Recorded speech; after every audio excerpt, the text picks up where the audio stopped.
آره خود تکی بود کردم ندارم تیم تو خودم حلش میکنم وقتی میشه اصابت خیم ولی باز فرار کنی وقتی میاد روی ردیم نگرشم فرق داره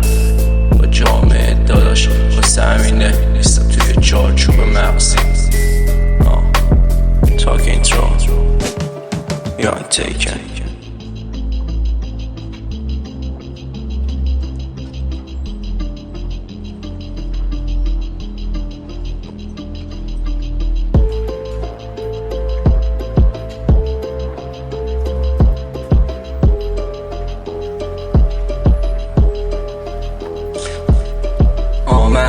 موندم و این افکارم هیچکی درک نمیکنه منو رفتارم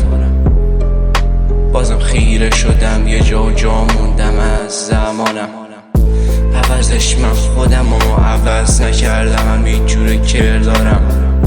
گول نخوردم هر چقدر بخوردم دادن تجربه و سقوط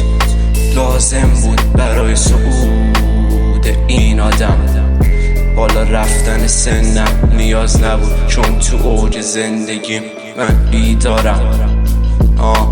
آره خود تکی بود کردم ندارم تیم تو خودم حلش میکنم وقتی میشه اصابت خیم ولی باز فرار کنی